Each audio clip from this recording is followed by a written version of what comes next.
Hello friends, आप देख रहे हैं आपका चैनल शेयर बाज़ार विद आयुष। और बात करेंगे दोस्तों इस वीडियो में सभी आईपीओज अपडेट जीएमपी सबके बारे में। मेन मोड में तो दोस्तों एक्शन नहीं है, बट लगातार खबरें आ रही है डीआरएचपीज़ को लेकर, और कह सकते हैं अपने आप में बड़ी बड़ी डीआरएचपीज़ जो है वो हमको फाइल होती हुई देखने को मिल रही है। तो उन सब के बारे में इस वीडियो में चर्चा होगी, तो आप लोग देखिएगा वीडियो को पूरा ज़रूर। लेकिन उससे पहले अगर आपने दोस्तों चैनल को पहली बार विजिट किया है तो सबसे पहले आप लोग ज़रूर चैनल को कर लीजिएगा सब्सक्राइब। सो अभी दोस्तों जो S M E I P Os है उनमें तो हम अभी चर्चा करेंगे, लेकिन सबसे पहले तो बात करते हैं कुछ डी आर एच पीज़ के बारे में जो फाइल होती हुई देखने को मिली है। और इसमें दोस्तों खबर आई है कि ओयो की पेरेंट कंपनी प्रिज्म ने दोस्तों फाइल कर दी है confidential D R H P. जी हाँ, तो दोस्तों ओयो याद रखिएगा, जिसको फाउंड किया है बाय रितेश अग्रवाल, राइट। उनकी जो पेरेंट कंपनी है प्रिज्म, उनके द्वारा याद रखिएगा यहाँ पर फाइल किया गया है क्या, डीआरएचपी। अब यहाँ पर दोस्तों ओयो ने क्या किया है, यहाँ पर जैसे मैंने कहा प्रिज्म ने याद रखिएगा डीआरएचपी फाइल करी है। और डीआरएचपी फाइल करी है for an IPO of 6,650 crore. जी हाँ, 6,650 करोड़ के आईपीओ के लिए याद रखिएगा कंपनी की तरफ पेपर्स फाइल किए गए। और जो प्रपोज आईपीओ है ये बताया जा रहा है कि करीबन 7 से 8 बिलियन डॉलर के आसपास की वैल्यूएशन में आपको आता हुआ देखने को मिलेगा। और फाइलिंग आती हुई देखने को मिली है जब कंपनी को अप्रूवल मिल गया था शेयर होल्डर से ऑन 28 कि हाँ आप चाहे तो अपना आईपीओ लेकर आ सकते हैं। याद रखिएगा, जैसे मैंने कहा, ये जो आईपीओ के पेपर्स फाइल किए गए हैं वो प्री फाइल किए गए हैं, मतलब कॉन्फिडेंशियली फाइल करे गए हैं with SEBI and stock exchanges. मतलब ये जो सारी इन्फॉर्मेशन है वो अभी तक दोस्तों हमारे सामने निकल कर नहीं आई है। कह सकते हैं कि अगर कंपनी को अप्रूवल मिल जाता है सेबी से तो फिर दोस्तों कंपनी आपको जो इन्फॉर्मेशन है वो साझा करती हुई नजर आएगी, वो शेयर करती हुई नजर आएगी। और यही दोस्तों आजकल आपको देखने को मिल रहा है लगातार कि जो पेपर्स होते हैं वो फाइल होते हैं कॉन्फिडेंशियली, मतलब कंपनी जो है वो पेपर्स अब फाइल कर रही है कॉन्फिडेंशियली, ताकि ज़्यादा पब्लिक भी स्क्रूटनी ना कर सके। बाद में याद रखिए कंपनी अपडेटेड डीआरएचपी फाइल करती है ताकि कम सरकार माफ़ कीजिएगा, ताकि इन्वेस्टर्स को पता चल सके कि किस प्रकार से कंपनी अपना आईपीओ लेकर आ रही है, किस तरीके की कंपनी के फाइनेंशियल्स हैं। वो दोस्तों जो इन्फॉर्मेशन है वो कंपनी याद रखिएगा आगे चलकर आपको जारी करती हुई देखने को मिलती है। बट हाँ, ये तभी होगा अगर इनको अप्रूवल मिलेगा। मान लीजिए अगर सेबी के द्वारा इस आईपीओ को रिजेक्ट कर दिया जाता है या फिर आईपीओ में कोई प्रॉब्लम बताई जाती है तो फिर दोस्तों कंपनी उस प्रॉब्लम को फिर सही करेगी। और फिर जब सेबी से अप्रूवल मिलेगा तब याद रखिएगा कंपनी अपडेटेड डीआरएचपी फाइल करेगी। तो अभी तो याद रखिएगा प्री डीआरएचपी या फिर आप कह लीजिए कॉन्फिडेंशियल डीआरएचपी जो है वो कंपनी की तरफ फाइल की गई है। अब कंपनी की अगर बात करें तो कंपनी दोस्तों लगातार कोशिश कर रही है किस तरीके से आईपीओ लेकर आया जाए, लेकिन फिर से कंपनी एक और बार कोशिश करती हुई नजर आ रही है। ये बताया जा रहा है कि दोस्तों कंपनी की कोशिश है कि 2026 के अंदर कंपनी आपको लिस्ट भी होती हुई देखने को मिल जाएगी। जैसे मैंने कहा, ये पहली बार ऐसा नहीं कि कंपनी ने कोशिश की है। 2021 में दोस्तों कंपनी 8,430 करोड़ रुपए रेस करना चाह रही थी, बट बाद में कंपनी को अपना प्लान विड्रू करना पड़ा। उसके बाद अगर आप देखेंगे कंपनी ने फिर एक बार कोशिश करी, बट फिर वापस से वो डिले हो गया। लेकिन अब दोस्तों कह सकते हैं यहाँ पर कि कंपनी ने जो कोशिश की है, ये देखने वाली बात रहेगी कि ये सक्सेसफुल हो पाती है कि नहीं हो पाती है।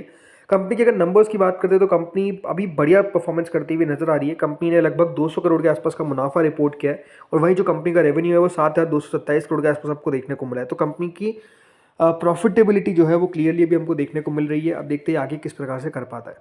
अगली दोस्तों कंपनी पे आते हैं, और अगली कंपनी कौन सी है? अगली कंपनी है कृष्णा बिल्डस्केप की। जी हाँ, कृष्णा बिल्ड स्पेस के द्वारा दोस्तों यहाँ पर पेपर्स फाइल करे गए हैं फॉर एन आईपीओ, जिसमें फ्रेश इशू लेकर आएंगे 90 लाख शेयर्स का, तो ओएफएस लेकर आएंगे 9 लाख शेयर्स का।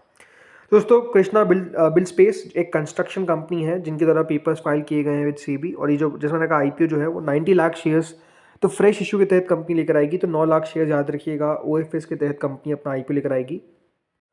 ये जो कंपनी दोस्तों इसका काम है कॉम्प्रिहेंसिव इन हाउस कैपेबिलिटी, जिसमें डिज़ाइन और आर्किटेक्चर कंपनी बनाती है, pre construction planning, project management, engineering, execution और अलाइड सर्विसेज याद रखिए कंपनी जो है वो प्रोवाइड करती है। सो अब पेपर्स फाइल करे गए हैं, अब देखते हैं कितना बढ़िया कर पाता है, कब निकल कर आता है आईपीओ। अभी थोड़ा टाइम लगेगा, अब तो पेपर्स फाइल हुए। फिर आते हैं दोस्तों अगली कंपनी पे, और अगली कंपनी कौन सी है? अगली कंपनी है ऑटोमोटिव लाइटनिंग कंपनी, जिसका नाम है नियोलाइट ZKW।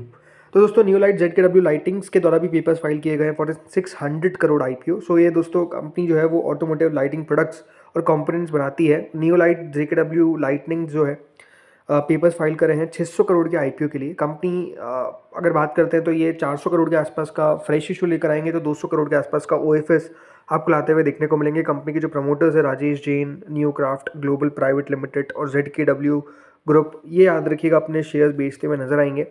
बाकी कंपनी ने ये भी कहा है कि कंपनी करीबन 75 करोड़ के आसपास का प्री आईपीओ प्लेसमेंट भी कर सकती है। ये जो कंपनी है हमने आपको बताया कि दोस्तों ये मैन्युफैक्चरर है, ग्लोबल सप्लायर है ऑटोमोटिव लाइटिंग प्रोडक्ट्स की, और कंपनी का जो काम है वो है कंपोनेंट्स फॉर ओईएम्स, मतलब ओरिजिनल इक्विपमेंट मैन्युफैक्चरर्स के लिए कंपनी काम करती है। क्राइसिल की एक रिपोर्ट बताती है कि जो कंपनी का डीएचपी क्लेम करता है कि कंपनी का जो मार्केट शेयर है स्पेस के अंदर वो लगभग 34% का है। तो अपने आप में कंपनी का मार्केट शेयर भी आप कह सकते हैं काफ़ी अच्छा खासा मार्केट शेयर आपको देखने को मिल जाता है। इसका स्ट्रैटेजिक अलायंस है विद ZKW ग्रुप, याद रखिएगा।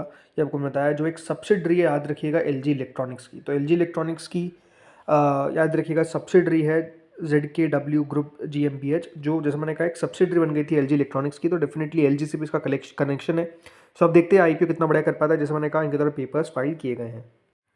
चलिए बाकी आईपीओ जीएमपी बात करते हैं। तो देखिए बाकी आईपीओ में मेजरली तो क्या अगर आप देखेंगे तो सिर्फ एसएमई का ही नाम आपको देखने को मिलता है, क्योंकि अभी मेन बोर्ड के अंदर उस प्रकार से कोई एक्शन बनता हुआ देखने को नहीं मिल रहा है। बात करते हैं बाकी एसएमई के अंदर। देखिए यजुर फाइबर्स, ये एक बीएससी में आईपीओ जो ओपन होगा 7 जनवरी से 9 जनवरी के बीच में। 174 का प्राइस बैंड है, 114 करोड़ के आसपास का इशू का साइज है। फिर अगला दोस्तों आईपीओ आता है गैबियन टेक्नोलॉजीज़ का। ये आईपीओ भी दोस्तों ओपन होगा 6 से 8 जनवरी के बीच में। 81 का प्राइस बैंड है, लगभग 27.7 करोड़ का इशू का साइज है। अभी 25 रुपये के आसपास प्रीमियम चलता हुआ देखने को मिल रहा है, विच इज़ 30.86%। फिर अगला दोस्तों आईपीओ आता है मॉडर्न डायग्नोस्टिक का। ये आईपीओ भी याद रखिएगा ऑलरेडी ओपन हो चुका है, और ये ओपन और क्लोज होता हुआ देखने को मिलेगा 2 जनवरी को। करीबन आईपीओ का जो प्राइस बैंड है वो 90 रुपीज़ का, और इशू को अभी तक 25 टाइम सब्सक्रिप्शन भी मिल चुका है। कल आखिरी दिन है तो देखते हैं कितना टोटल बढ़िया कर पाता है, बट जैसा मैंने कहा अभी तक सब्सक्रिप्शन ठीक ठाक मिलता हुआ देखने को मिल रहा है। फिर अगला दोस्तों आईपीओ आता है E2 इंफ्रास्ट्रक्चर का। अलॉटमेंट आउट हो चुका है, जिनको मिला उन सबको कॉन्ग्रेचुलेशन, बिकॉज आपको अपने आप में काफ़ी बढ़िया आईपीओ मिलता हुआ देखने को मिला है। बहुत ज़्यादा चांसेस है कि कल ही आपको 90% पे लिस्ट होता हुआ देखने को मिलेगा। अब देखिए काफ़ी बार एसएमईज पे लोग पूछते हैं कि करे क्या, मतलब देखिए एसएमई आईपीओज ऐसे होते हैं जहाँ पर रिस्क बहुत ज़्यादा रहता है, राइट। तो अगर आप ये सोचते हैं कि मैं इसको क्या लॉन्ग टर्म के लिए होल्ड कर दूंगा तो फिर बढ़िया रह जाएगा। हो भी सकता है कि देखिए कंपनी बढ़िया निकल जाए, मैं ऐसा नहीं कह रहा ख़राब है, बट द थिंग इज़ कि इन शेयर्स में वॉल्यूम भी कम होता है, ये बात भी आपको ध्यान रखनी है। प्लस इन सब के अंदर देखिए प्रॉब्लम क्या होती है, काफ़ी बार जैसे मैंने कहा वॉल्यूम कम होता है तो बायर सेलर्स की दिक्कत हो जाती है। अगर लोअर सर्किट लग गया या फिर मान लीजिए लोअर सर्किट नहीं भी लगा, तब भी बहुत बार आपको बायर्स आपकी वैल्यू पे नहीं मिलेंगे। तो वो सारी प्रॉब्लम यहाँ पे चलती है। दूसरी बात ये है कि एसएमईज के अंदर अगर आपको आईपीओ लगाया है तो बेटर है कि एक बार लिस्टिंग गेन लेकर निकल जाए, बिकॉज अगर आपको कंपनी के बारे में नहीं पता और आपने सिर्फ जीएमपी देखकर लगाया तो बेटर है कि लिस्टिंग गेन लेकर निकल जाना चाहिए।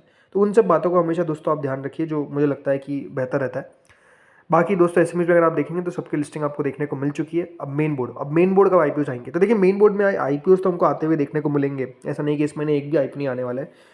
देर आर आईपीओ लाइन अप, जिसमें बीसीसीएल है, right, Bharat coking coal IPO को लेकर तो कब लगातार अगर आप देखेंगे खबरें आ रही है कि आप आता हुआ देखने को मिलेगा, अब आता हुआ देखने को मिलेगा। कंपनी थोड़ा सा डिले ज़रूर करा है, बट ओवरऑल माना ही जा रहा है कि फर्स्ट वीक ऑफ जनवरी के अंदर ही कंपनी अपना आईपीओ लॉन्च कर देनी चाहिए।